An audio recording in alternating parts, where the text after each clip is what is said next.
आदिवासी विकास मंत्र्यांसोबत हिरवाळ साहेबांनी 12 तारखेला आश्वासित केलं होतं की बा आम्ही 2 दिवसामध्ये तुमचा तोडगा काढू, परंतु आज 20 दिवस झाले या ठिकाणी कोणत्याही प्रकारचा तोडगा नाही. आणि आता आम्हाला असं वाटतं की सरकार हे जाणून बुजून करते का आदिवासी समाजाला डावलण्याचा हा एक षडयंत्र आहे का, असं कुठेतरी आम्हाला वाटतं. आता याच्या पुढचं तीव्र करणार तुम्ही आंदोलन हे आहेच, म्हणजे तुम्ही आंदोलन पुढे वाढवत जाणार, व्याप्ती वाढवत जाणार. मात्र आता शेवटचं सरकारला काय फायनल इशारा आपण देऊ इच्छिता जेणेकरून याबाबत तातडीने तोडगा काढला? नाही, सरकारला आम्ही फायनल इशारा नाही देत.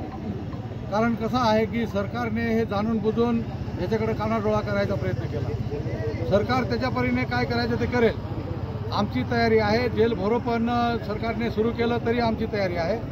या संबंध विद्यार्थ्यांना पण सांगितलं की पालकांना तुम्ही सांगा, तुम्ही इथं लढा, पालक तिच्या तुमच्या गावी लढतील, त्या तालुक्यामध्ये लढतील, ते जेलमध्ये राहतील, तुम्ही इथं आपल्या मागणीसाठी इथं ठाम राहा, अशा प्रकारचा त्यांना आम्ही सल्ला दिलेला आहे. आणि आम्ही संबंध जे आदिवासी पेसा क्षेत्र आहे, आदिवासी समाजाची जिथं वस्ती आहे, त्या सगळ्या लोकांना आम्ही आवाहन केलेलं आहे.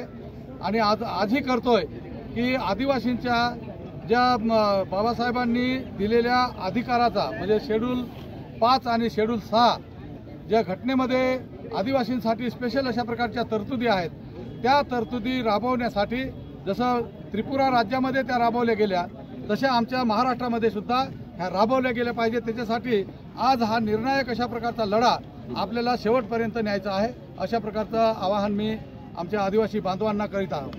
एकूणच पेसा भरतीचं आंदोलन हे गेल्या 20 दिवसांपासून सुरूच आहे. मात्र आता एका नवीन आंदोलनाने महाराष्ट्रात पेसा भरती झालीच पाहिजे.